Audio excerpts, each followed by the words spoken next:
Hello, Love Wrestling. It is Thursday evening. It is 8:30 p.m. And you know what that means. And on this day, you know what that means a little bit extra today because it is Mr. Brody Lee's birthday today that I know we're going to talk about a little bit. But it is 8:30 p.m. It is on Love Wrestling platforms. You see Pluggo. You see myself, JPJ. This is another episode of Between Two Beards. Thank you, everyone, for being here. We always appreciate you. As you know, if you have anything you want us to talk about, anything you just want to say, vent about, whatever, hop in the chat, give us your comments. We very much will talk about whatever you guys want to talk about. So let us know. If you're on the YouTube, give us that thumbs up, hit that bell for notifications. Let us know what is good. If you are on Twitch, give us a subscribe. We appreciate all of it. Follow us, subscribe, do whatever you have to do. Smash all the buttons that give us all the love. We appreciate every single one of you. We got our buddy Tim in the chat from the jump. He says, "Hey, guy." I assume he's talking about me. Yeah, because you. Last week I think he prefers me off the show. They all tried to get rid of me for Blake, which Blake was awesome, and I understand it. I mean, but then we have Parrish saying Pluggo times 2, so maybe he doesn't want me to be here. He just wants you to run the show by yourself. I hung out with Roback for like 15 minutes earlier I had to talk some wrestling while I was waiting to start our show. It's fair, I stopped by my old stomping grounds. It's fair, and we have Tim saying he doesn't know how long he'll be here tonight, but either way, we got our homeboy Bubba Duke saying what's up in the chat. Go watch Turnbuckle Talk, usually on at Tuesdays for us at usually 6:05, but sometimes it varies depending on real life shoot job scenarios. But give Turnbuckle Talk a follow. Listen to them. It's one of the better things we do here on Love Wrestling with Bubba Duke and our boy Carl. So give them a follow. Thanks for hopping in here, Bubba Duke. Always good to see you. Tim telling us it was supposed to be, guys. First of all, Tim, you're going to have your heart broken on Saturday night. Oh, yeah. Because my Patriots are going to fuck you up. All right. Number 1 seed, AFC. It only took a year until Belichick figured it out. Fuck everyone. All right. Anyway, we have our buddy Alex in the chat. He's feeling a little under the weather. Our producer, Alex, in the chat. He's feeling a little bit under the weather, so he's taking the night off to kind of rest and relax. But not like he says, the finishing touches on what that is true. That is true. He hooked us up. He is a professional. He is a professional, and he hooked us up with what he needed to. But he says, smash that button like Danielson smashed Hangman's face. We are going to talk about that, my friends. Yeah, a lot of things to talk about. Before we talk about that, did I tell you I went ice skating this weekend? You went ice skating? I went ice skating for the first time. We are a Canadian-based Love Wrestling. That's where our like towers are at it. The Titan Towers are based out of Canada. Answers to Titan Towers. Yes. And so I thought I'd try a little. I gotta tell you, if you remember Fulton Reed in D1, I drafted Fulton Reed on our Mighty Ducks draft. You don't have to ask me. I made it around. I didn't kill any kids. I didn't take out any parents at the school function. I went around a couple times. I survived. I got a newfound respect for our people up north who love ice athletics. All right, rock and roll. Anyway. Dude, I'll curl. I will curl like you dream about. Curling? Oh, yeah. We should start a love It's like wrestling shuffleboard on tournament. ice, bro. I would dominate that shit. I would dominate that shit. Are you the pusher? Or are you the broom sweeper? I'll do either. I'm a 5-tool athlete. Whatever you need me to do, I will take care of. Put the ball anywhere. He's all state. We got Tim talking his nonsense. Can't even spell the Colts name right. He says it's a little early to be talking so crazy, JPJ. Colts. Volts. Going to be the Cinderella story. I will tell you this. The Volts are playing right now. The Volts, bro. I will tell you this. The Colts are the toughest game, I think. Like when we so the Patriots, they had a 4-game stretch here where it went Titans, Bills, Colts, Bills. And to me, I was like, the Colts are the toughest game in that stretch. The Colts are the toughest game. Titans, we're going to handle. Bills, we'll take care of. And we took care of them in Buffalo. We're going to take care of them in Foxborough when it comes next week. But the Colts game, I did think was going to be the toughest one. I wouldn't be 100% shocked if the Colts ended up winning that game. However, I mean, in any scenario, I'm taking Bill Belichick over anybody else. So it is what it is. We're the best and everyone else isn't, and that's how we roll. So Mac Jones, rookie of the year. He's going to be rookie of the year. All right, so and then we have Bubba Duke saying, let's get it on like Donkey Kong. We gonna. There's a lot. I mean, last week was a blessing in disguise, if you will. We had Blake Hammond on, awesome guest. But it was he was on. Very fantastic. Fantastic. If you get an opportunity, check out that episode. I think that's pretty much a lot of evergreen content. He was hilarious. But what I mean by that is last week, luckily, there wasn't a ton of like wrestling news, so we could have that guest on talk a lot of different things. But this week, we had a week. And so I don't know where you want to start tonight, JPJ. I'll leave it to you. You pick the topic. We threw a few out, and you know what? All are what the kids say, deadly. Okay. Well, first and foremost, I mentioned it at the top, but today is Mr. Brody Lee's birthday. Mm-hmm. We've seen the social media posts from AEW, from even WWE. They sent a really nice post out with photos of John Huber, and it just goes to show, he passed away last December, and we're basically a year out of his passing. Mm-hmm. And it was his birthday, and it just goes to show you how much he meant to a lot of people.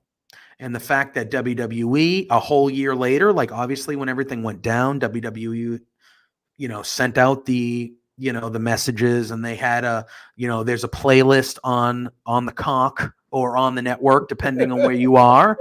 There's a playlist that is strictly for John Huber, and it was made for him after he passed away, like kind of his greatest moments. And WWE, because of all the talent that loved that man, they were very gracious, even though he did not work for them anymore in his passing. And you can tell that even a year later on his birthday, they still sent out the, hey, happy birthday message about him. And it just goes to show you how much he meant to people and how much, and, I know you and I have talked about it off air, and I've said it, in social media, on tweets and things like that. But,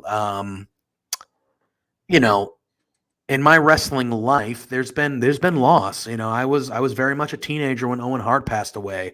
I was a late teenager, early adult when Eddie Guerrero passed away. We've dealt with plenty of sad stories if you've been a lifelong wrestling fan, certain things like that. But the Brody one kind of hit me a little different. And I was a wreck for a long time because of it. Pluggo, you are frozen. Are you alive right now? Oh God. Tell me we lost Pluggo. Tell me? Did you say? Oh, you're there. Gee, I was gonna be like, tell me again that I'm gonna have to one man this shit. But and like Bubba Duke says, like he had a giant impact on wrestling, which he did, and on the wrestlers, and it's quite evident. Like New Day had gear for him. I've seen interviews with Xavier Woods where he can't even speak at times when he talks about Brody. And you've seen the post. I don't know if you read the Players Tribune that Amanda Huber wrote It was either late last week or earlier this week, but it's a hard read. It's going to be hard to get through. I had to stop at times, but it was so well written, and the strength of that woman to be able to write that, man, oh man. He was a special dude, and I was a fan of his from the in-ring. Like, he always, like, obviously Bray Wyatt was the guy, but he was always the one that stuck out to me when it came to the Wyatt family. And you're talking about a guy that's almost 7 feet tall. He could move. He was agile.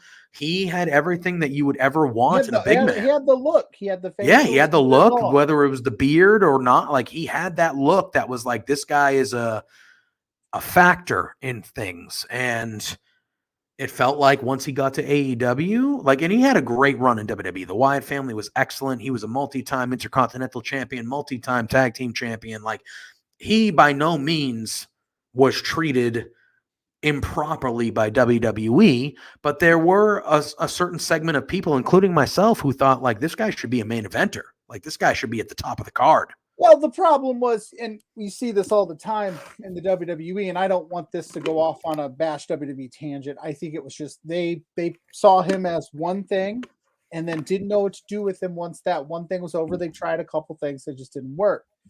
For me, like that, like you said, the Brody Lee thing, when I found out, I remember I was sitting at home and I saw it happen, or the news dropped, and I was like, I was shocked. I was shook. You know, nobody knew that he was sick. Nobody knew that, you know what I mean? And it just kind of came out of nowhere. And the one, sorry, I saw something. Pay attention, Pluggo. Sorry, I was pushing. Pay attention. No, but the one thing, and I think I've said this before, and I think I said this when we've talked about him in the past, is you just saw the outpour of how many people thought he was a great guy and 100%. a good dude. And it's one of those things, it stuck with me because it was, I want, whenever my time comes, I want people to look at me like that. You know what I mean? Like, it makes you question. It made me go, am I doing the right things even just in the wrestling world alone? Like, in life, being a better person and being more positive and being that person that everybody, and he was just a hell of a performer. And you just, you rally around a guy like that because he left the WWE. He bet on himself. He showed that he could be a main event player in AEW. He could be serious. He could be goofy. He was well loved and respected by everybody. I mean, his birthday, happy birthday to him. And like, I think part of it too, like you said, the other passings in wrestling are, they were when you were younger, and it's just one of those like hot current, on a great trajectory, just gone too soon. And I think part of it, like, and you can speak to it better than I because you are a dad. I'm not a dad, but definitely all the things that we heard about how great of a family man and how great of a dad, like, he was a great wrestler and he loved wrestling, but wrestling was definitely number 2 to his family. And you hear these stories of the wrestlers and his wife and all these things about how great of a father and how great of a family man he was. And it just kind of, it puts everything into perspective of like, hey man, we all love wrestling. We all love what we talk about and what we watch and stuff like that. But like, there's more important things to life than, and I want to say hi to our buddy Ryan, who says, evening, you bearded gentleman. Hello. Thank you for tuning in, my man. That was something that definitely stuck with me, as a lot of people talked about his relationship with his kids and how, they would tell stories that he would leave the arena at 11, 12 o'clock at night and just drive all night to be home and spend as much time instead of waiting for the flight the next morning or waiting. He just wanted to be with his kids. And we all strive. And as his father, it's one of those things that we all strive. We want to be that dad. And so you have to, balance it out. And he was the perfect example of that, at least at the stories that we know of, like saying, the WWE is my job, but it's not my life. Yeah. And I think we can all take something from that. Your job is your job. It's not your life. Yeah. You only get one shot at, these kids being kids. And as mine get older, I'm starting to, pull the curtain back a little bit. I'm starting to realize, like, I'm running out of time of them just being kids. It goes by very fast. You know what I mean? So you need to cherish the moments you have and hope for the best. And so I do that now. I don't ever, if I've got something with the kids going on, that takes front seat to whatever. It's just, Yeah. and he did that really well. And that's one of the things, you know, I took from him was like that. I want people to look at me like that one day. That would be awesome. If I could be half the father that Brody was in stories, man, I'd be doing all right. 100%. 100%. And our buddy Matt says, do you think Brody King will have to change his name because of Brody Lee? I do not believe so. I think he was in the WWE, yeah. Yeah, 100%. But no, it's a different spelling, different, you know, I don't think AEW is, at least from the goodwill they've built with me as a fan, I don't think that they care about something like that. And we will dive into that too. Obviously, that tease was on Dynamite. Dynamite was, woo! Boy, what an episode. Do we have to go into that now, or can we actually talk about the biggest event of the week? Boy. Wait, the biggest event of the week. Oh. Hook. I can't do it tonight. Let me tell you. Where would you rank? If I had to ask you, where are you ranking Hook's debut on debuts? Do you want my like professional real answer, or do you want me to be like the man that has? No, I want your professional real answer because I don't think it should be. I don't think it should be that far away from the fucking other one. I gotta be. It was fucking good. It was so good, right? It was good. We all. I gotta be honest. Yeah. If you're lying to yourself if you didn't say Hook was the greatest wrestler of all time as a joke starting out. Well, based on the one match, right? If you're just judging it by the one match, that is like, it's quite a debut. It's quite a debut. But I mean, in terms of debuts, you can't do it much better than that. I mean, he's got the look, the vibe, the way that he was like he was amping up the crowd during the match too. Like he was enjoying that moment as much as we all were enjoying that moment. And then he takes care of business and he walks out with the swagger of like a man.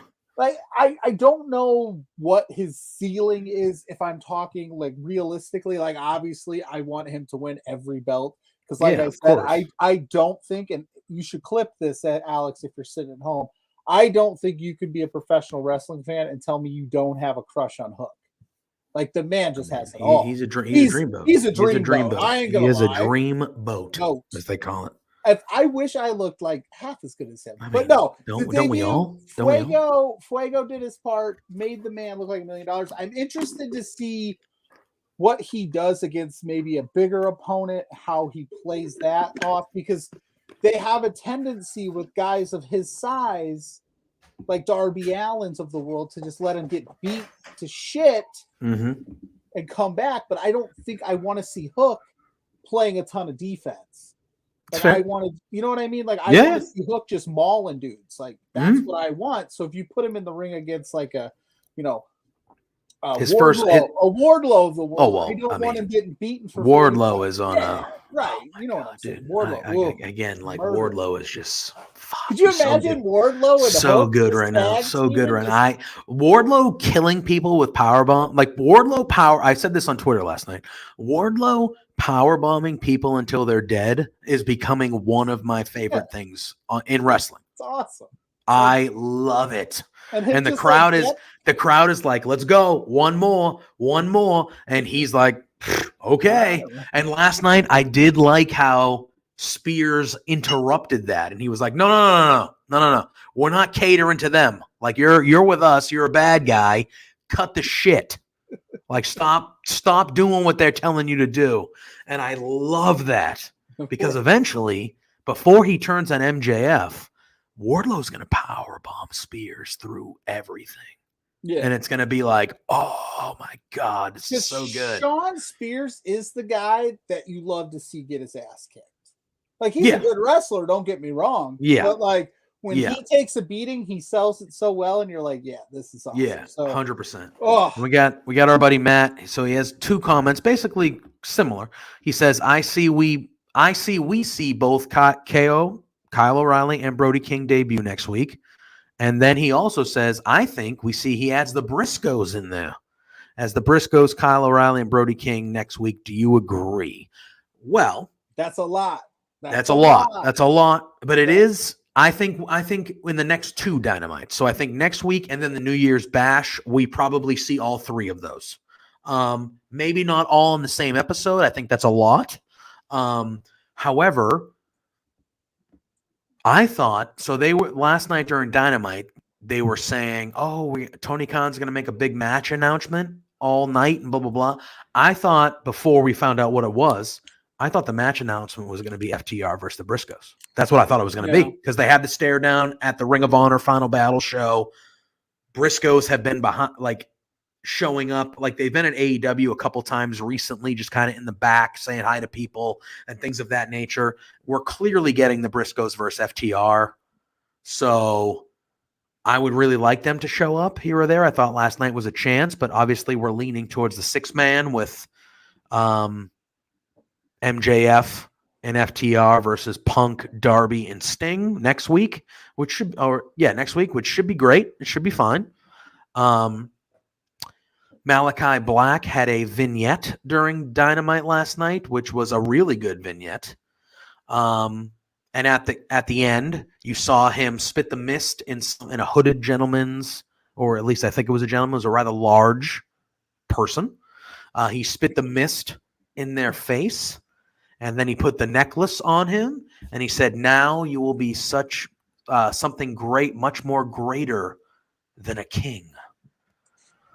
And obviously, and we want to say hello. I was going to say the King of Kings, Triple H. That's who that was under there. But we want to say hi to our buddy Dan. Good to see you, my friend. Thank you for hopping in there.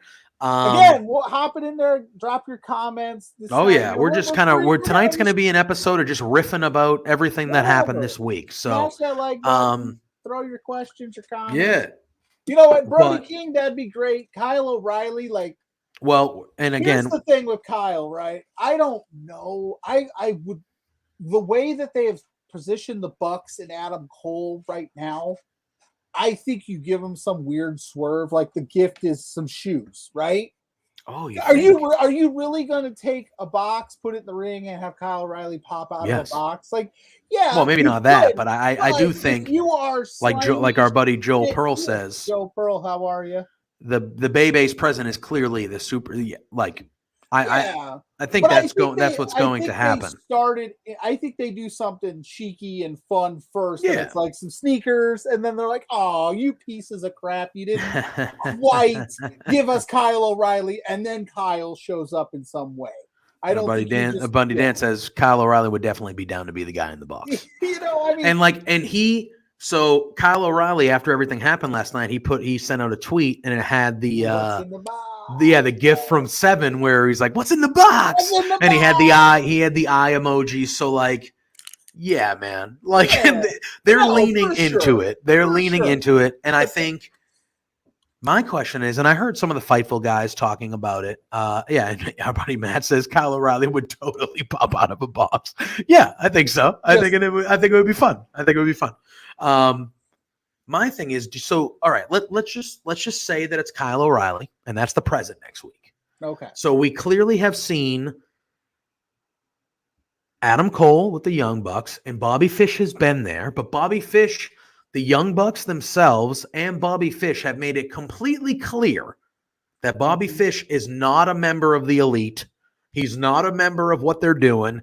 He's just kind of hanging out because he's friends with Adam Cole, right?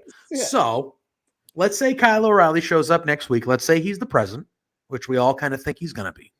Okay, I'm with you. Do they roll with and Matt, we're getting there. Do they roll with the 5 of them being a unit for a little bit, or does it almost immediately come to Adam Cole having to choose who's my trios? Is it the Young Is it the Young Bucks, or am I going with my Undisputed Era people? You know what I mean? I think you play with it for a couple weeks, right? Like I think it's all joyous, like, oh, look at our new shiny toys, and then Fish says something or Kyle says something, and then Adam. I like the internal struggle of like pulling Adam in both directions, but I think at first it's like, yay, look at us, we're gonna be like this super quick. The only reason I say that is because like Bobby Fish is gonna be like, what the heck, bro? And I think and maybe the Bucks maybe the Bucks aren't as excited that it's Kyle. Maybe they're saying like, oh, we wanted shoot. You know what I mean? Like, there's gonna be some disconnect here because I think there's money on the table to have the Undisputed Era, the Elite kind of like fight. And I think it's Adam Cole on a pole match. I don't know. That'd be fun. Well, I'm thinking, right, the rumors are that Omega is slated to be out until February-ish, right? So that we're in the middle of December. So you're talking a couple months, 2 months, maybe 2.5 months, whatever. So I don't know if they would have them kind of just be friendly with each other for a little bit. Then Omega comes back and it turns into the Elite, Omega and the Bucks versus Cole and the Undisputed. Like, that's what we get, right? Is that what do you call the Undisputed Era in AEW now?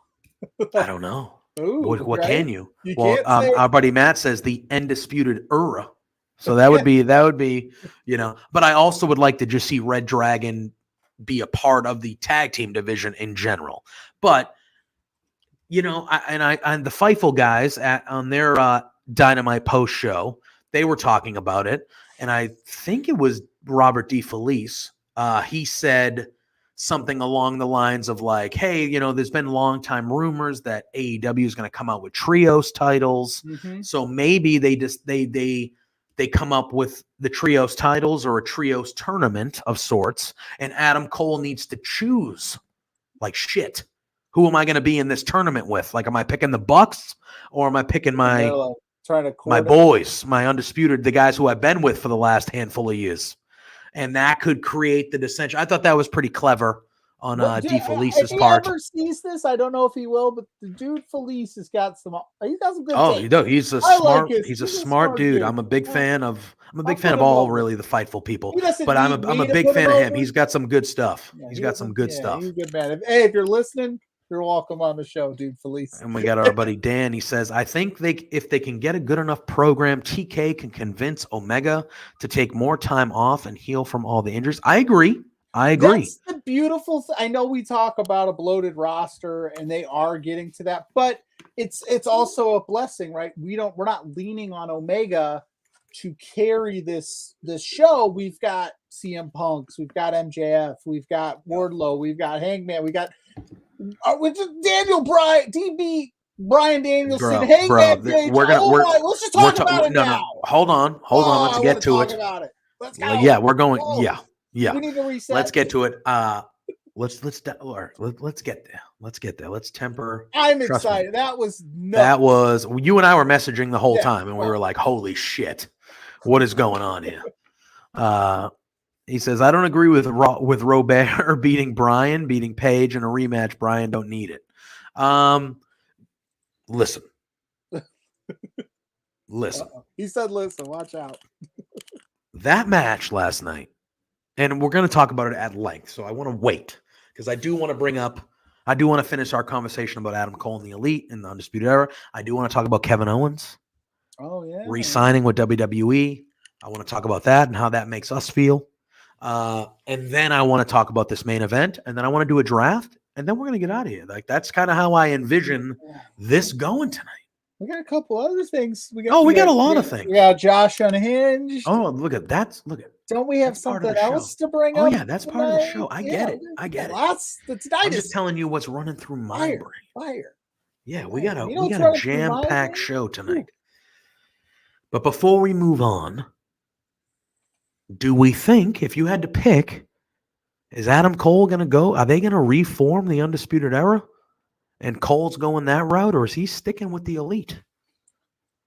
If you had to lean one way or the other. If I'm leaning one way, I think it's too easy to go with the Undisputed Era thing. I think he sticks with his Elite guys. But here's what I think happens long term. If I was crystal ball booking this thing, I think he sticks it to Red Dragon. I think they go off, they do their own thing. He sticks with the Elite. When Omega comes back, then that tension that we'd already started to kind of builds back up, and we get Omega Cole, and then Cole's left out in the cold, and we get that singles push that everybody's fighting for type deal. You know, I think like if you're going to do the Undisputed Era thing, it's almost like you already have problems with people bitching and moaning that you're too WWE. If you're just going to absolutely steal their thing and go with it, I think there needs to be a new wrinkle to it. So yeah, if I'm Adam Cole, I stick with the Super Elite because it's working. Why not? Almost kind of like the Bucks are like, hey, listen, you're with us now. That's your past. It's time to move forward. But then the ultimate long play is you'll get the match. I think we'll get Adam Cole, but I think Cole will turn on the Elite, or I'm sorry, he'll turn on Kyle and Bobby, and then the Elite will turn on him. You'll get that double turn. Yeah. You'll get that face Adam Cole type deal. Yeah, I think it'll play out. I trust AEW to give us something that we want in the sense of like the Undisputed Era reunion, but I think they're going to give us something different and something that we're not expecting because that's what they've been really good at doing. Yeah. And we got our buddy Dan. He says, I love Kyle O'Reilly as a face, so I hope Cole stays with the Bucks and Kyle O'Reilly and Fish are face as Red Dragon. Yeah, I'd be okay with. I think either way you go, you can't go wrong. If you're signing Kyle O'Reilly, you can't go wrong.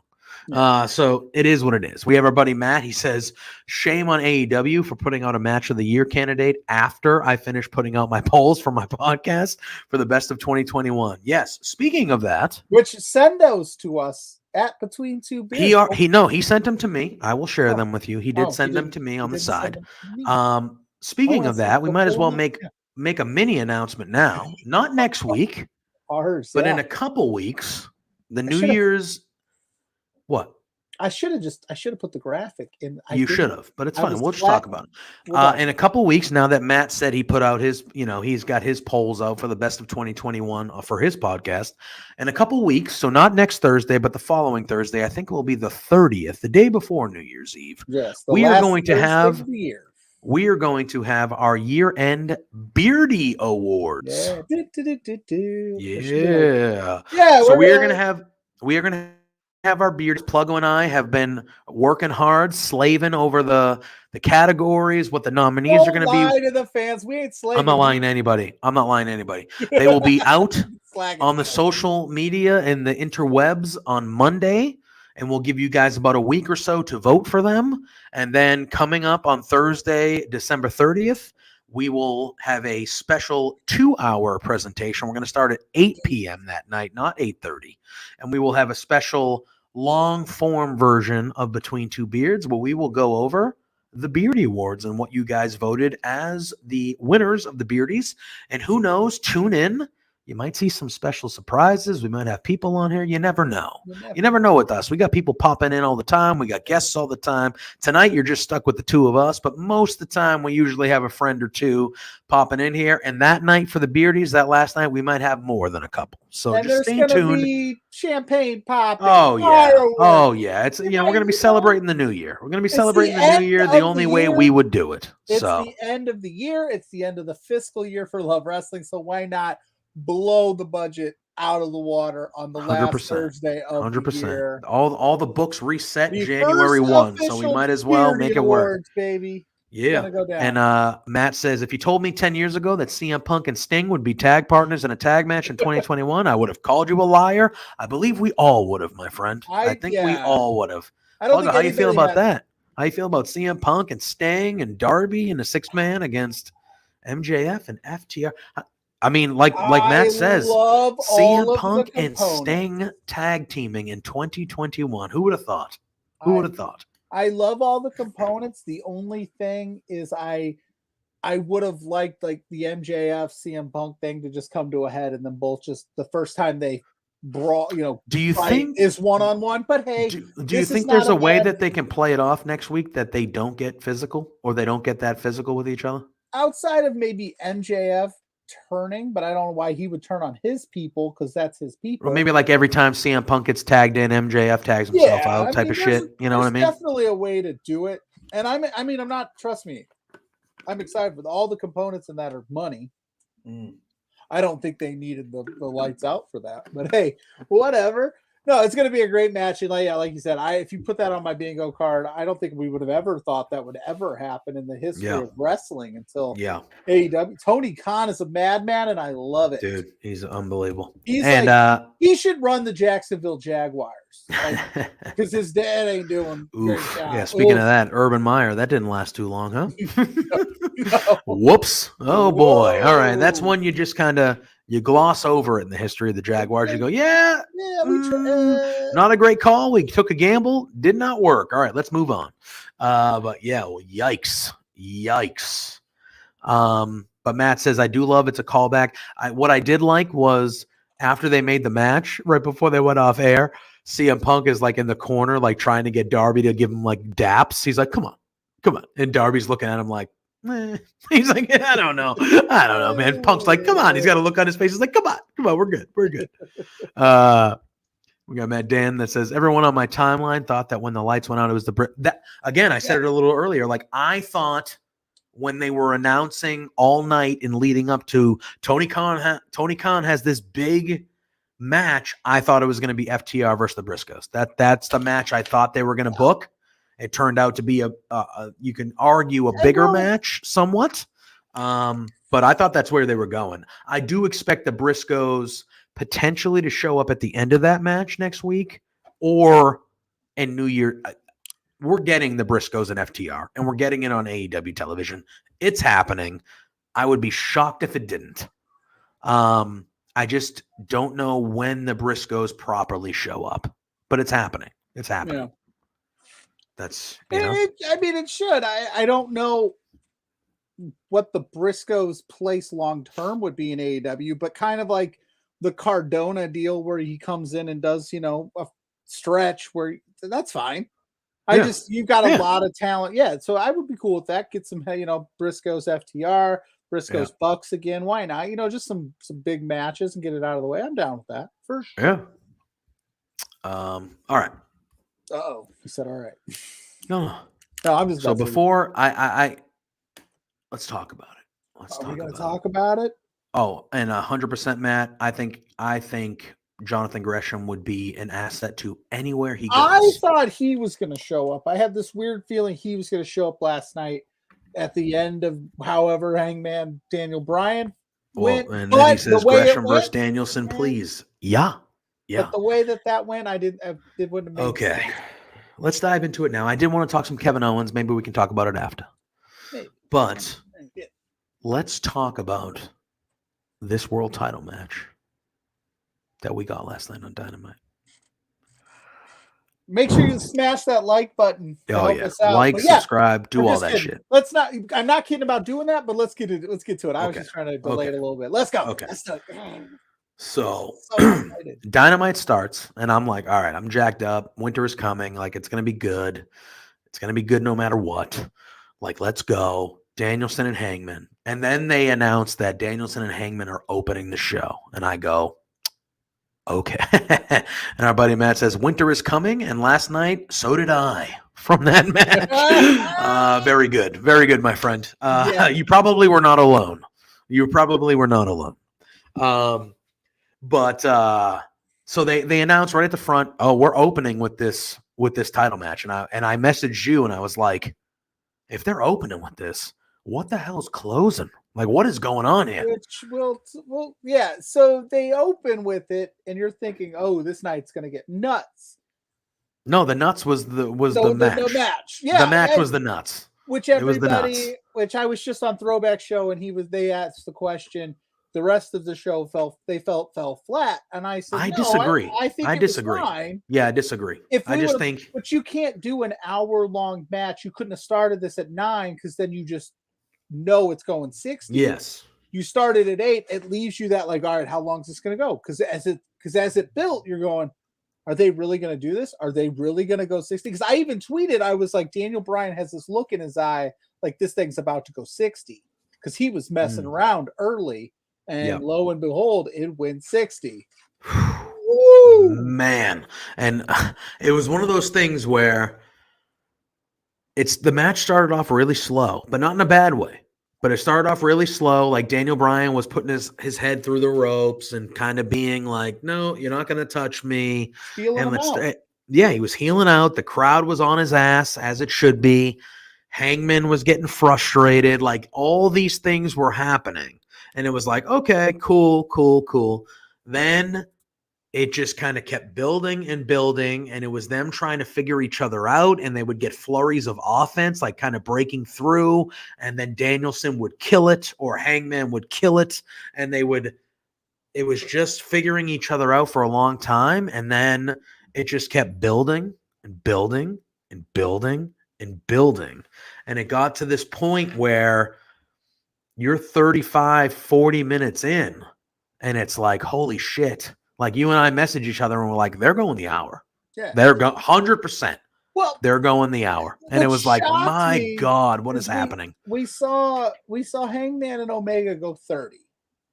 And it ended in a draw. So I'm thinking, okay, you go 30 with Hangman. I fully expected them to pull the trigger on the Daniel Bryan win. I really did. I did. The way the match was going, the way they had set it up, I thought, wouldn't that be even more heelish if they just took it from everyone's fan favorite in his first title defense, and then you have that little stigma with Hangman, like he wins the belt, but can he defend the belt, right? Yeah. And then you just give it to Dan. I thought they were going to go that route. So when they get to that 30-minute mark, I'm like, any minute now, they're going to pull the trigger on this, because Daniel Bryan was beating the brakes off of Hangman. Oh, yeah. Good on Hangman for hanging in there for that long.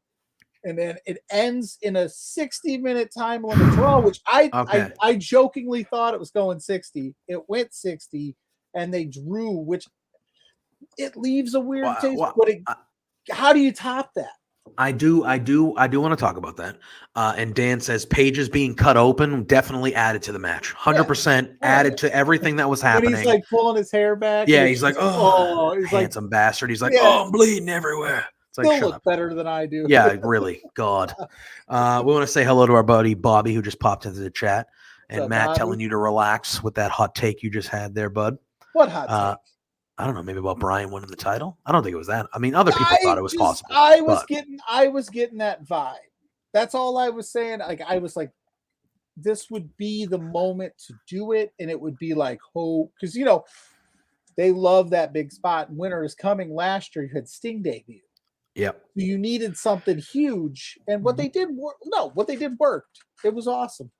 He says it was the hot take was Bryan winning. I'm just saying, at some point, like, AEW is giving everything that we want. They're giving us all of it, right? Like, they haven't. Anytime we've asked for something, hello, HCW Sports. HCW popping our in, boys. Yeah, what's up? They keep giving us everything that we want. At some point, they've got to. They got to do something where it's like, oh, did they just do that to Hangman? Really? The most over dude in the company? And yeah, I'm just saying. I thought it was going to happen. It didn't happen. I'm not mad at it. All right. So for how great of a match this was, and I think match of the year candidate, I thought it was a special moment in AEW history. It's something that will go down in the lore of AEW history, how special that match was. I wanted Hangman to win, man. I think Hangman should have won. I think as it got close to the draw, like when they said that 1 minute, I was on my couch going, all right, you got to end this shit. Like, you got to end this shit. And I love Bryan Danielson. I think Bryan Danielson right now, arguably, might be the greatest wrestler to ever live. Like, that's how much I value Bryan Danielson as a performer. And I think, we talked about it earlier, wrestler of the year, like, it'll be hard for somebody to pick someone over him, right? He just knows how to play any scenario in a wrestling ring to like perfection. Like, if you want him to be a heel, he's nailing that. He flipped a switch like that. He flipped a switch like that. Like, he was the good guy, and then they were like, oh, you're fighting Hangman Page, we need to turn heel. He came out right at the beginning of that Dynamite, cut a heel promo, and he was a heel immediately. But it is a weird vibe, to your point on the tie, where now you've got Hangman's first title defense ended in a draw. Mm-hmm. And Daniel Bryan now has two draws against two of the top wrestlers in the company. I'm interested to see where they spin that, because now it looks optically like is Brian on these guys' level, or is he just Yeah. not able to get it done, or is he above it still? Like he beats the brakes off of John Silver, sure. Yeah. And so Dan says, here's the thing. Brian drawing with Page and Omega cements him in AEW, but Page beating Omega and Danielson would have cemented him as a main player in AEW and the wrestling world as a whole. So it depends on which one you prefer. Here's my thing. Oh, that would have. Yeah, that was I don't think Brian needed don't get me wrong. Brian was cemented when he showed up. Yeah, He's he doesn't Daniel need it. Bryan. You know what I mean? Like he's Brian Danielson. He's already cemented when he walks in the building for the first time, right? Yeah. The draw with Omega made 100% perfect sense. And I'm not even saying I disliked the draw with Page. I thought the match was spectacular. Either way you look at it. But like Dan says, for Page, for Hangman, if he beats Omega and then he beats Danielson, made man. And I still think Hangman is probably like the pops he gets weekly. Like the dude's over. Like he's the guy. But at the same time, you know, if he goes almost 60 minutes with Brian last night and they go, oh, you got a minute left, and he hits the buckshot lariat and pins him like right before the bell rings, like that is like, holy like he's made. He's a made man. He's a made man. My question is, what do you do with it now? What do you do with this now? I mean, yeah, you got to have the match. There has to be a rematch. But is it going to be as good as it? How do you live? It's not going to. I would be shocked if it went even close to 60 minutes or anything like that. Yeah. But I mean, yes, I do think if you were like, hey guys, we need you to have a 20-minute match, I still think they would knock it out of the park. Yeah. But you have to have a rematch now.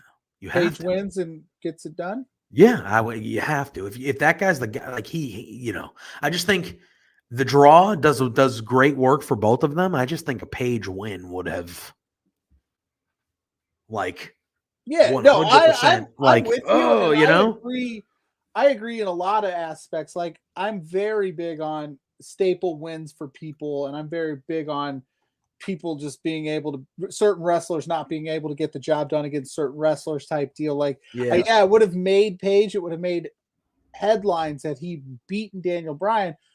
The way they've positioned Bryan, him taking an L early, I think they were trying to avoid, but at the same time, he's Daniel freaking Bryan. He's Daniel Bryan, Brian Daniels, whatever he is, it's fine. But like, if Brie Bella's husband, if he loses last night, that does 0 to Daniel.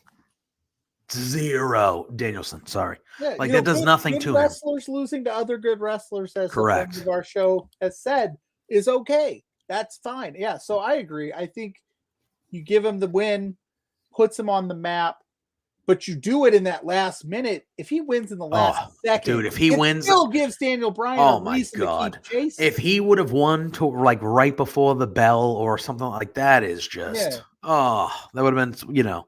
But like Matt says, you know, they'll probably run it back at Battle of the Belts. That makes sense.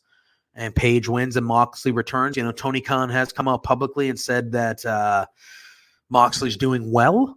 And he's hearing good things from the Moxley camp. And Renee, I think, even commented on it a little bit as well. I wouldn't rush him back. No. You need to make sure that he's good to go. Yeah. But if he is close or good to go, I think that's a perfect scenario. You run it back, Battle of the Belts, beginning of January. Page, Hangman gets that signature win.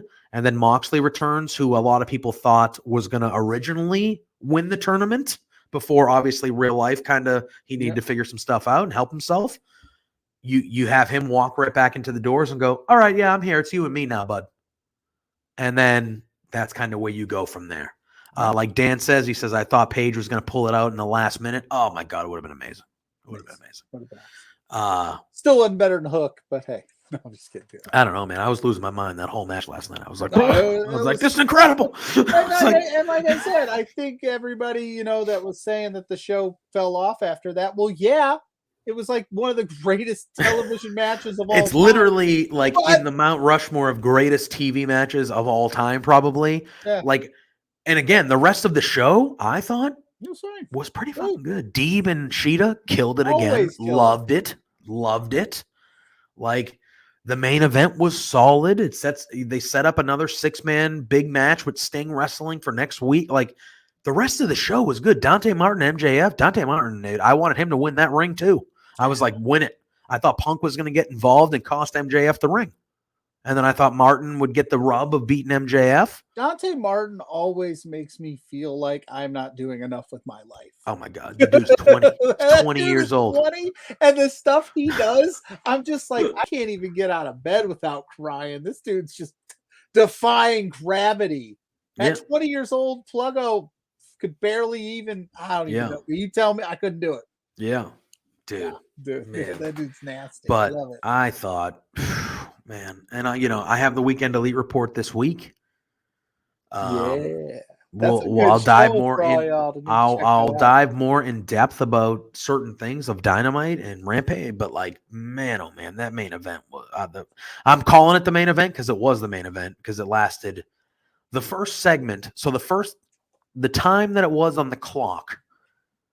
When the first thing on Dynamite happened that wasn't involving Danielson and Hangman Page, it was 9:14. Yeah, they did a lot. Crazy. 45 minutes. Can I just come on the weekend? I'm going to call my shot now. Can I just come on when you guys talk about Hook and just gush Hook on the Weekend Elite report? Yeah.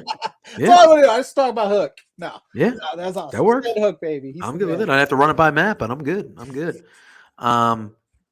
And he said, Dan says he thought that was when Wardlow was going to turn on MJF, was at the end of Dynamite. It's happening, man.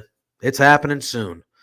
You saw them plant the seeds with Spears and Wardlow. And then I think after last night or early this morning, MJF on Twitter also sent out a tweet that was like, where the hell was Wardlow? So like kind of like, yeah. So it's happening. He's busy. Wardlow's going to turn on him, and Wardlow's going to be a star, and that's how that's going. That's how that's going. And that's okay.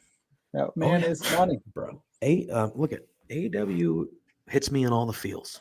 They are making their undercard and their mid card and their non-centric title feud. They're making them important. They're making us care about people that. Frankly, if they were in the other place, we would be like, they're not doing anything with them. Like what? Like Shinsuke Nakamura I don't think he's defended the Intercontinental title since he's won it, right? Yeah. Mm-hmm. And he's your secondary title holder. Yeah.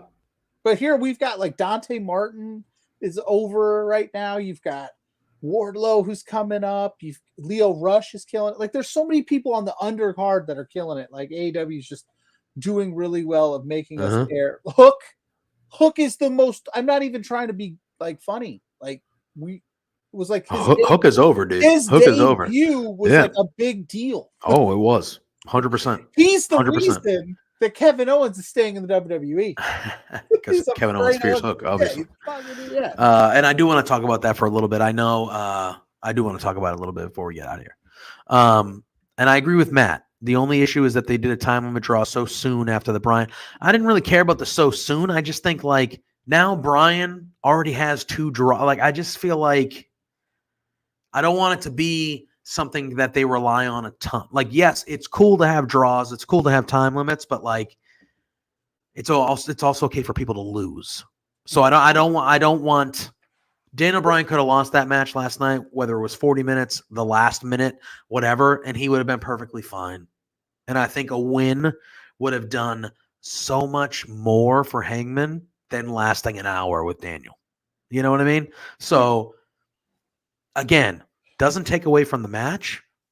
Excellent. I loved it. I was okay with the draw. I just feel like if Hangman pulls it out right there at the end, man, that's like next level stuff. You know what I mean? Cement. Yeah. And like Dan says, he goes, also, I feel like they really need a good plan for Bryan's first loss. Yeah, like when are you going to have it? If he's not going to lose, and our buddy Bobby saying, I like Hook. I like Hook too, man. Yeah, but like Dan says, like, if the first loss isn't going to be against Kenny Omega, okay. If the first loss isn't going to be against Hangman Page in his first title defense, okay, who the fuck is the first loss going to be against them? Who knows? It could be Hook. Could be Hook. Could be Hook. Could be Hook. I get this. It would be interesting because the way Daniel Bryan is kind of playing this is like, hey, I keep calling him Dan. Bryan Danielson is playing this character as, look, you know who I am. I'm better than all of you. Yep. I'm above. He's playing it like he's above anybody in AEW. Yeah. Contrary to what the interviews are saying, I'm talking the character, and I think eventually maybe it's like an AEW versus Bryan Danielson. Like, we gotta beat this guy. We gotta beat this guy. We gotta figure it out. And some shit goes down and he takes a weird L. I don't know how they do it, but they've positioned him in this, like, like you said, you've got 2 ties against 2 top competitors in AEW. Who's he losing against? Matt, I'm glad you hopped in. Have a good rest of your night. Much love. Yeah, he cracked a joke. He said, I'll see myself out. So, have a good one. Appreciate it. Yeah. Appreciate it a lot. Appreciate you being here. Yeah, we'll talk soon. Throwback. Thank you for the raid, my friend. He's in here. He says players know how to play, and Danielson played Hangman to a draw. He did. He also, thank you, my friend. Appreciate that. I always look sharp. I don't know if this is your first time, but I always look great. Always. But thank you. Appreciate that. And so you think Jungle Boy, Jack Perry giving Daniel the first line. That would be okay. That would, if Bryan Danielson wants to make somebody, that would be a good one. I agree. Because, Jungle Boy, as much as I love me some Jungle Boy and think he's phenomenal, he takes a lot of big losses. I know wins and losses, it's the way they do it, it's not as, but in big spots, he takes L's. Yeah. So and Dan says, I would be down for that. So he's also in line with the Jungle Boy maybe being the first guy. If you're putting somebody over like that, maybe it's a Sammy Guevara for a TNT title. Maybe it's Jungle Boy. Maybe Marco Stunt. Yeah, that would be dope. Throwback. I'm glad you're almost getting through it. I'm glad you made it through safely and healthy, and for the most part, I bet you can't wait for that shit to pass. That does not seem like a fun time. Dan says, I thought they would have Christian be JB's signature win, but Danielson would be amazing. I think the Christian thing is that's going to happen no matter what. And then Matt says Darby Allin should hand Bryan his first love. That's another good one. And I do agree with you, Dan. I do think they are pushing up that turn. Here's my thing, though, and I don't think they'll do it because the theme song is over. The entrance is over. I want Jungle Boy to be the one that turns on Christian. Yeah, no, I've been waiting. That's what I want. I don't want it to be Christian that turns on Jungle Boy. I want it to be Jungle Boy that goes bad. I don't want to say this negatively about any of the 4 pillars or the younger talent in AEW, but I don't think that Bryan Danielson takes an L to one of them. All right, well, how about this? It's got to be somebody. Okay, next throwback. Here our boy, throwback. He says, "What about Punk? What if they finally get to CM Punk versus Daniel Bryan, which is the match we all want to see? Yeah, and Punk is the one that gives him his first loss." And then I think Dan, he says, so we all agree Danielson's first loss should be to one of the pillars. And then he said, never mind. So I don't know if he's referring to a throwbacks comment that maybe it should be Punk or he's not, changed his mind. But or he just changed his mind in general. But he said I wrote that while Pluggo was talking. All right. But no, I do think Punk. Oh, here's another one. Malachi Black would be another. That'd be fun. Yeah. You're positioning Daniel Bryan or Bryan Danielson. I'm always going to screw that up to this. You're positioning him as like this just force, this like, and I'm not knocking any younger. I think the 4 pillars are phenomenal, and I think a big rub by all of them. But if you're telling me Hangman's number 1, they need you need like a John Moxley just beat him down and like. Imagine the pop that he comes back, he takes out Bryan Danielson, the guy that's been running roughshod, the outsider who's came in. Yeah, he's giving me those outsider vibes, the Hall and Nash, like he's here being like, you guys are the next big thing. Watch this. So it's gonna take some shit to get him out of there. And no offense to the Darby Allins of the world, I just don't think that that's the guy. Yeah.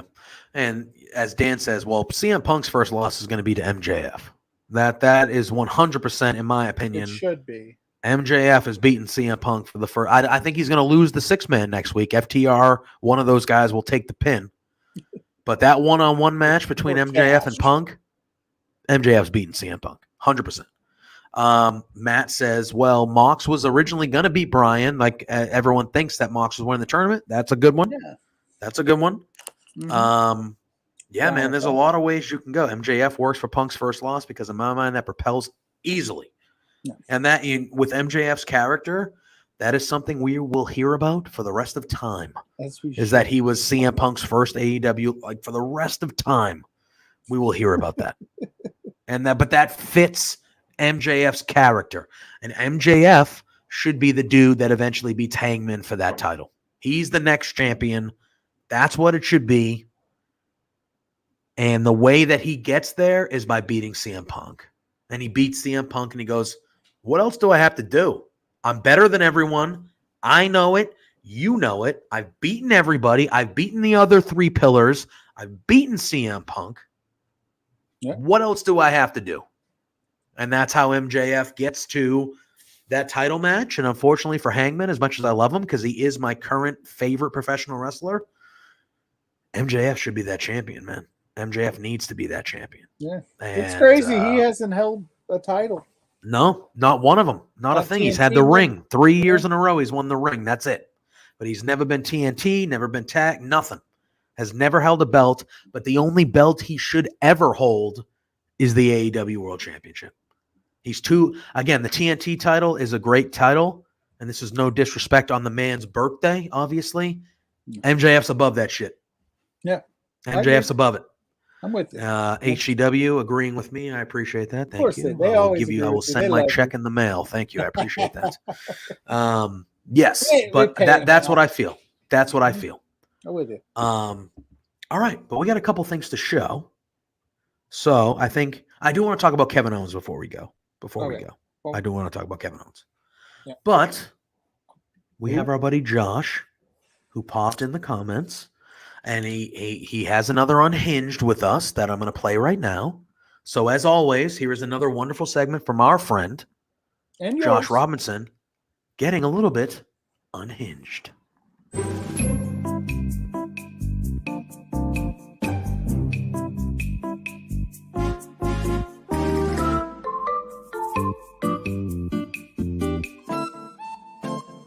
All right, this one may be a little bit more triggering for the time of year and the couple of years that we've had in the pandemic and everything like that. I just want to say something.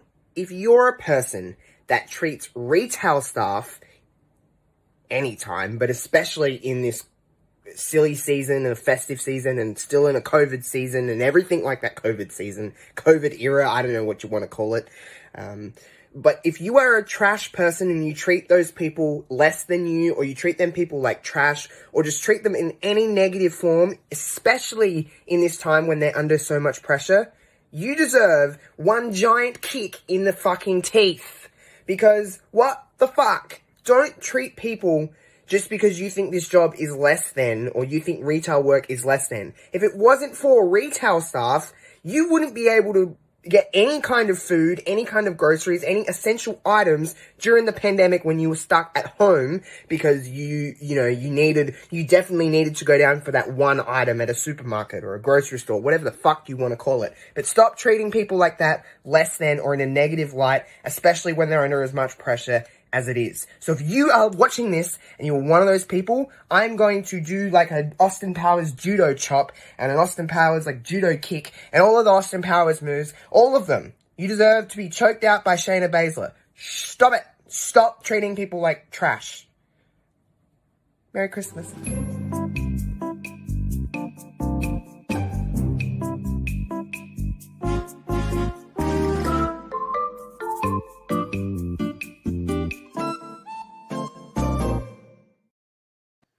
Josh is 100% right. If you're a shithead to retail people, F you, man.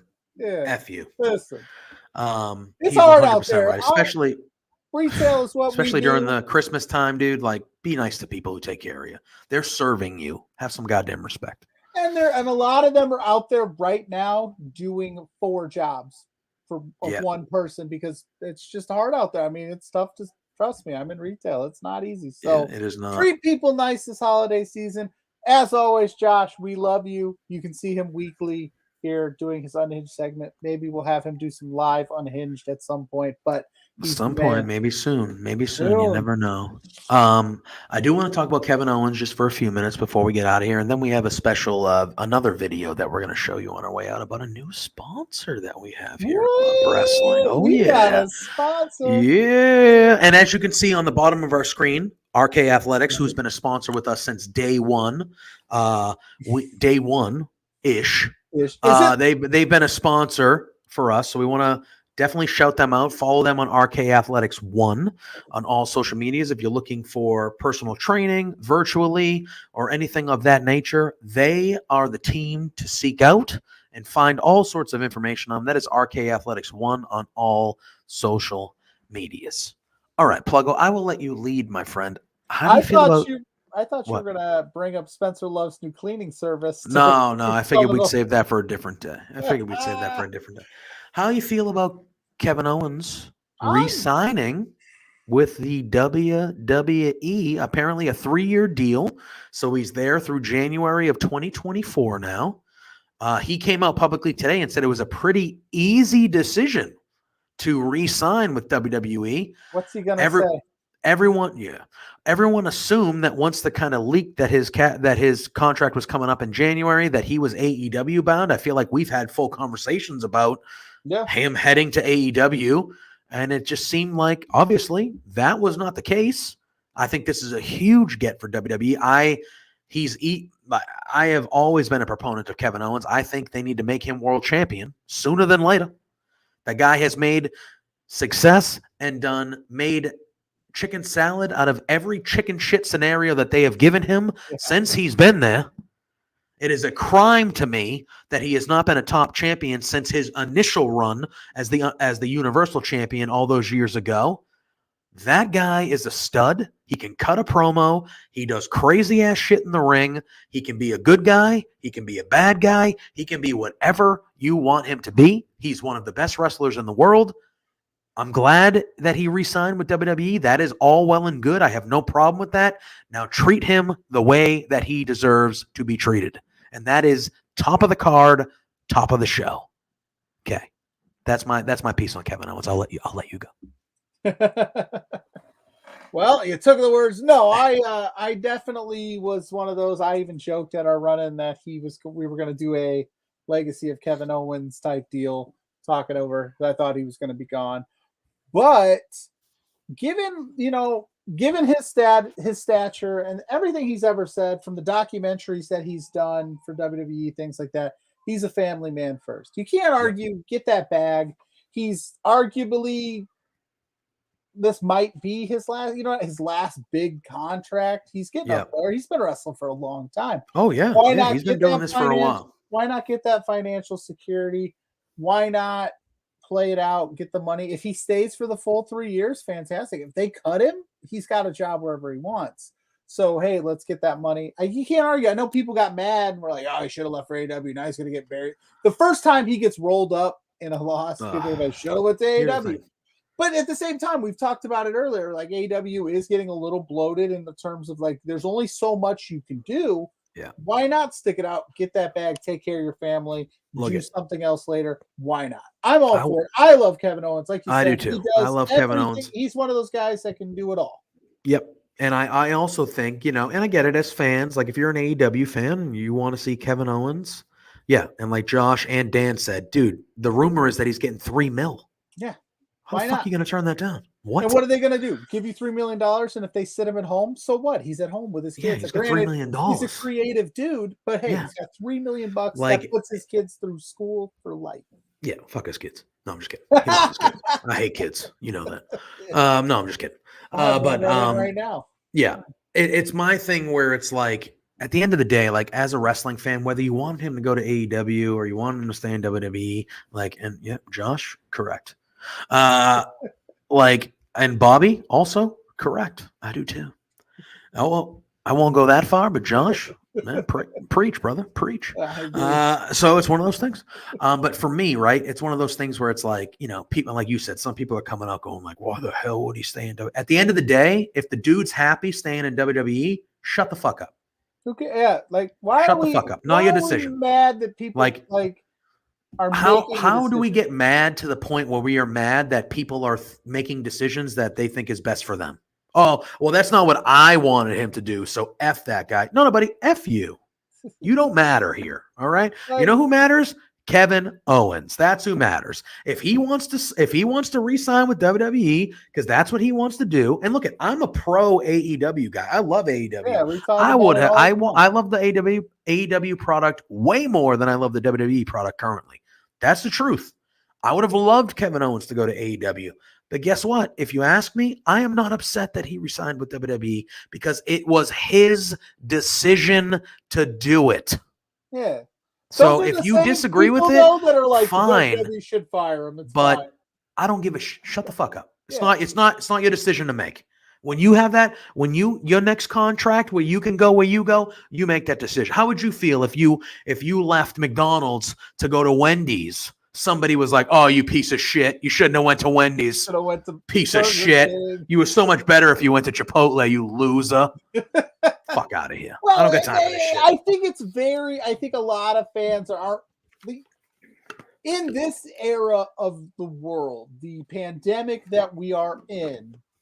It's hard to uproot your life, especially when you have children. There's an unknown, he like everybody said, he pocketed $3 million. Granted, AEW probably could pay that too, but there's uncertainties, there's unknowns. He probably told the WWE, like, yeah, I will re-sign you. And I bet you if it starts to come out, he probably got some concessions where it's like you could take some time off and spend time here and be there. And he's probably comfortable in why rock the boat and take something you're unsure of when you don't know what could happen tomorrow. Like, that's where we're at. A lot of people don't understand that. Like, they could shut everything down tomorrow. And granted, we saw what they did. They both did really well, AEW, WWE, and running a pandemic era. But again, take the bag, you get the money. Kevin Owens is the type of performer that if this run doesn't work out or something happens and he gets released or he gets fired or whatever, he asks to leave, he'll find a job. He'll get that bag too. But why not? Grab and go. It's like that kid that signed with Jackson State instead of Florida State. I saw that yesterday. Everybody's like, oh, what a bum. He's ducking competition. It's Who like, cares? no, who gives a shit? If he's good enough, guess what? He's going to get to the league. And if it'll be fine. He wants to play. It'll be fine. Who cares? It's his decision. It wasn't somebody. Why are we mad? Yeah, because people need to be mad about everything because people think their opinions matter. And it's just one of those things where it's like, hey, guys, guess what? Like, most of our opinions don't. So it's whatever. I want to see Kevin Steen wrestle again, 100%. Absolutely, I do. But that's not my choice. That's his choice. Yeah. He wants to be Kevin Owens in WWE and doing all that stuff. That's fine. Yeah. He's got family. His best friend Sami Zayn is there. Like, there's a lot of reasons to stay. It's not that WWE is terrible. And if the WWE wakes up one day and starts, changing their course a little bit, maybe he'll feel more satisfied. Dude felt satisfied enough to re-sign. So at the $3 end of the day, that's all that matters. $3 million. It is what it is. I'll run in the chicken suit. I don't care. Yeah, it is what it is. And like Josh, before we get out of here, we play our new sponsor video. Josh says, "What about the Mickie James Deonna news?" Apparently, they announced that the Deonna Purrazzo Mickie James match at Hard to Kill is now going to be a Texas death match. Oh, yes, sir. Excuse me. All right, that's going to be a good one. That's going to be a good one. I'm a big fan. I'm not a huge death match person, but with those two, sign me up. If you sign me up. Story, which they are. Yeah, death matches are great. All right, Pluggo. We're going to play another video right now, and then we're going to get out of here. Yeah. So should we plug our stuff and then play the video and get out of here? Or should we play the video, then plug our stuff and get out of here? I think we should plug what the video is, play the video, then plug our stuff, then get out of here. All right. We should hype up that we have a new sponsor here at Love. Damn right. You want to go? I'll let you go, my bro. Go. Lead the way. All Lead the I'm way. saying is we are now officially sponsored by Manscaped. Yeah, I have used their products for a long time now. I am a big proponent and fan of Manscaped. So basically, you don't want your balls looking like our faces. Correct. You need The only get beards should be here. here. This is where the beards It belong. should be well trimmed. Correct. And how do you do that, JPJ? How do you get on the Manscaped program, as we so elegantly put it? Well, You don't want this down there. No. Itchy, And we actually have a video that we're going to play as one Zach, who runs Blowing Off Stream, Smark and Friends. He does a lot of things here. He's an excellent individual. He does our graphics. He does all the graphics. And he did an unboxing of some Manscaped stuff. And we're going to play that video now. And then starting next week, you're going to start to get some live reads about Manscaped when it comes to Pluggo and myself. So you can imagine the journey that will be. But here is our buddy. Yeah, here's our buddy Zach unboxing Manscaped, our newest sponsor here at Love Wrestling. Hi friends, Zach from lovewrestling.ca here, and I'm here with a package generously given to us from our new friends at manscaped.com. I just thought I'd take the time to unbox and share the contents with you here today. The first thing I want to say is I really appreciate the discretion of this packaging. I need more secrets with my postman, not less. Okay, so first thing I got here is a t-shirt. Your balls will thank you. You mean that figuratively, right? Like they're not gonna, become sentient and make decisions for me. They already make enough decisions for me. When I was unpackaging it, I really appreciated the discretion here, but I also, I admire the confidence and the boldness on the very back of this t-shirt. I have been excited about this for days. Get the big packaging out of the way. Big package. Holy cow. I did not expect this. This is impressive. Most slowly with the blade side up. Always use with care. I think I can do that. 4.0 will help reduce nicks, folks, but you gotta use it properly. There's a pull thing. There's a pull tab underneath. Jeez, this box never ends. It's like a little adventure. Got some crop preserver, anti-chafing ball deodorant. Very refreshing. Very nice, pleasant odor. It's not like perfumey. It's just like, it's just very fresh. I like that. And then we got the crop reviver. Sorry about the glare. That's awful. So I got the preserver and the revivers. If I forget to use the preserver, then I got the reviver to help me. I've played RPGs. And lastly, the main event. There it is, the Lawnmower 4.0. Very nice, very light. It says I'm supposed to charge it first, but I'm wondering. Oh yeah, there we go. Can hear that baby purr. Oh, it's got a little light too. How handy is that?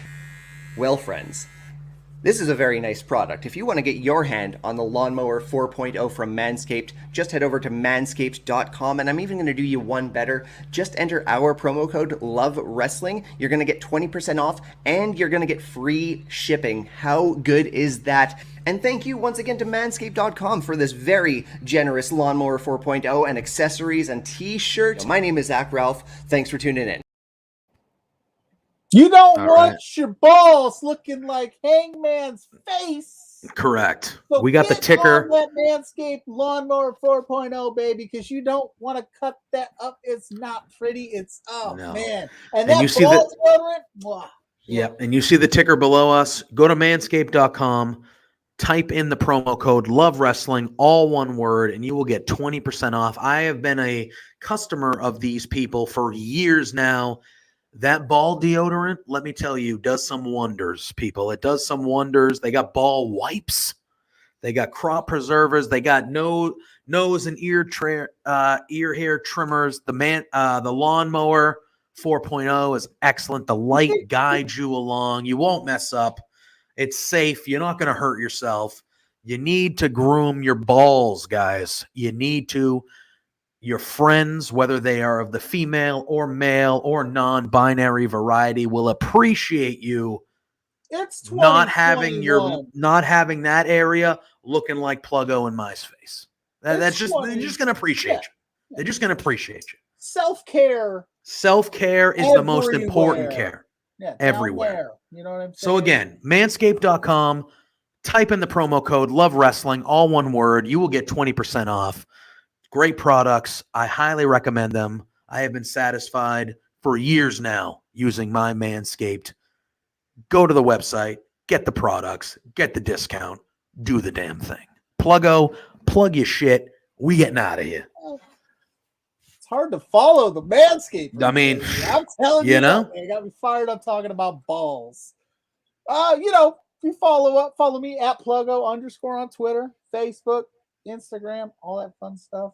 You can follow us at Between Two. You can follow us Between Two Beards at B2B on Twitter. We got a lot of stuff coming up. Like I said, the Beardy Awards, we're getting that going. We got a lot of stuff happening. Follow us on Facebook, Twitter, Instagram. We're on TikTok now at B2 Beards. We're all over the place. We're taking over the world. Flagship type shit. We're killing it. JPJ. No NCIS here. You plug your shit and let's get out of here tonight, baby. Yeah, man. You can find me on the Twitter machine at Joseph_Poulin Jr. Obviously, follow us all at Love Wrestling. Love Wrestling CA on all your platforms. Subscribe on Twitch. Give us a thumbs up. Subscribe on YouTube, Facebook, all those things. You see the ticker down there going for the Manscaped. Go hook that up. We'll be here all weekend. I'll be popping in for the Weekend Elite Report at some point this weekend. Dan, thank you very much. Thanks for always hopping in and being great. Bobby, as well. We appreciate all of you guys hopping in the chat, making the show great, kind of telling us what you want to talk about. We always appreciate all of you. Follow Love Wrestling. We'll be here all weekend. Look out. All that stuff. Oh, yeah. Next week will be a Christmas edition. On the eve of the eve, you'll get Between Two Beards on the eve of Christmas Eve. So I'm sure we'll be doing our normal hijinks, having a good holiday spirit time here on Between Two Beards. But until then, as always, peace out.